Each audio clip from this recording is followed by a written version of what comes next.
La plateforme Kezan comporte 6 compartiments.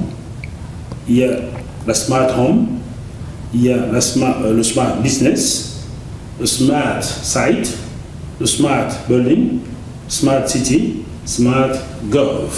Avant de nous expliquer ces 6 entités de la plateforme Kezan, voulez-vous bien, docteur Sylvain Kejé, expliquer à la ménagère de 50 ans, à l'enfant qui est en CM2, en quoi Kezan va impacter et modifier dans le sens positif sa vie désormais?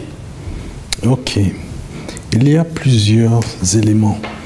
Par exemple, une chose qui m'a inspiré, qui m'a permis il y a toujours une petite histoire derrière chaque invention, derrière chaque module. Notamment, si vous prenez dans la plateforme le module de paiement. Le module de paiement qui est un porte-monnaie digital. Mais qu'est-ce qui m'inspire pour cette partie? C'est en fait la femme. J'ai ce souvenir, les femmes qui vendent des beignets au bord de la route. Absolument. Ce que je souhaiterais, c'est que lorsque la prochaine fois j'irai acheter des beignets à Yaoundé ou n'importe où, la maman qui me vend le beignet me dit: j'ai besoin de beignets de 100 francs. Je prends mon smartphone, je scanne son smartphone Android. Juste, je passe devant. Et elle a son argent.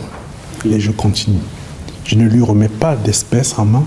Je prends juste Kezan plateforme, je mets en face du sien parce que cette maman fera partie du réseau Kezan.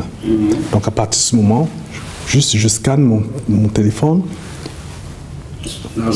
L'argent est débité de mon portefeuille Kezan vers son portefeuille Kezan. Elle ne manipule pas d'espèces. Et ensuite, elle pourra aller débiter, récupérer son argent par des moyens que nous offrirons. Voilà. Ça, c'est de la partie, par exemple, du paiement. Autre chose qui m'a inspiré, c'est dans la partie Smart Business, par exemple. C'est le boutiquier. Les boutiquiers du coin. Moi, je reste toujours, absolument, le boutiquier du coin.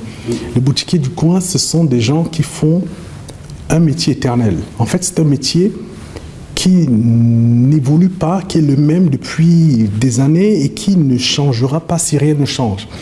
Donc, ils ont 3 problèmes simples, particuliers. Un boutiquier a besoin de savoir 3 choses. Et ces 3 choses, s'il a ces informations, ça peut lui permettre de croître en fait. C'est de connaître en fait quel est l'état de ses stocks dans sa boutique. C'est quoi l'état des stocks? Ils ne le savent pas. L'inventaire, en permanence, ils ne savent pas. Deuxièmement, c'est quoi les ventes? Mon chiffre d'affaires.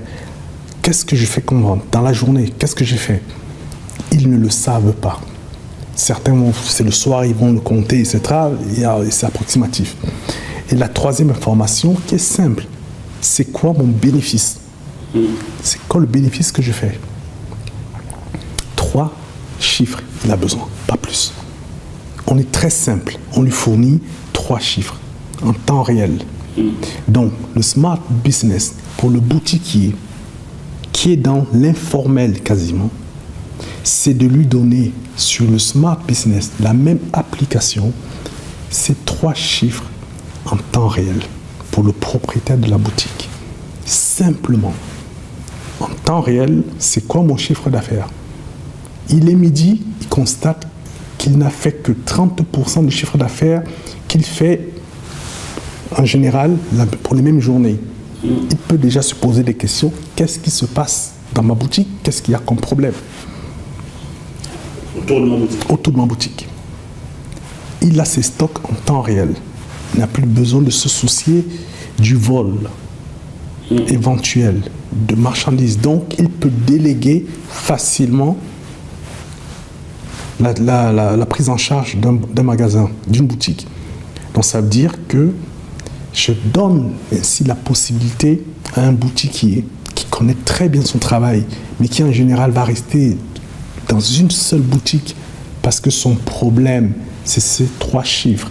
Donc, il ne peut pas quitter la petite boutique parce qu'il ne peut pas contrôler ces 3 chiffres s'il n'est pas dans la boutique. En lui mettant cela sur son smartphone, il est capable de multiplier des boutiques maintenant. Parce qu'il créer des richesses. Créer des richesses. Des emplois. Et des emplois, absolument. Donc ça va transformer la manière de faire. Maintenant, parlons à la PME en Afrique. 90% des PME travaillent à la manière à la main. Le système de gestion est manuel. Il n'y a pas d'ERP, ce qu'on appelle Enterprise Resource Planning, de système de gestion. Non, c'est même pas Excel, c'est à la main. Il faut le facturer à la main, tout est fait à la main. Donc, en matière d'efficacité, c'est pas bon. En matière d'optimisation, c'est pas bon. Donc, qu'est-ce qu'on leur apporte? On apporte une rupture. Au lieu d'aller investir dans un système d'information, des ordinateurs, des serveurs, des laptops, etc. Non. Et surtout, on ramène... Pour beaucoup d'entre ces personnes qui sont dans l'informel n'ont pas un background intellectuel élevé, et puis la facilité leur permettrait d'aller plus vite. Absolument. Donc on apporte la facilité. C'est en fait toute votre entreprise dans la paume de la main. Aussi simple que ça. Voilà le principe. L'entreprise est dans la paume de votre main. Elle est sans papier. Vous oubliez, là. Vous n'avez pas besoin d'ordinateur chez vous, de laptop. Non, c'est fini. Ça, c'est le passé. Vous avez vendu une barre de fer dans votre quincaillerie, vous avez vendu un sac de ciment, ça a été payé avec la plateforme Kaizen, collée à votre smartphone de la quincaillerie, de la boutique. Cela génère tout de suite une facture que vous avez... Qui est digital, absolument. Qui est digital dans votre téléphone. Voilà, tout à fait. Plus besoin de papier. Plus besoin. Là, c'est disponible dans la plateforme. Et bien sûr. C'est l'écologie, ça. Mais nous pensons à nos forêts. Le bois, c'est l'écologie. On sauve la forêt, bien sûr. Parce que c'est du sans-papier. C'est surtout au-delà du sans-papier. C'est la simplicité. Mais pas le jargon en Europe, hein. C'est en fait, et oui, c'est vrai, ça me fait rire. Mais en fait, c'est vrai que le but, c'est la simplicité. En fait, on ramène dans la paume de sa main, sur son mobile, toute son entreprise, et de façon très simplifiée. Et en fait, c'est une rupture, ce qu'on appelle effectivement l'avantage du dernier entrant.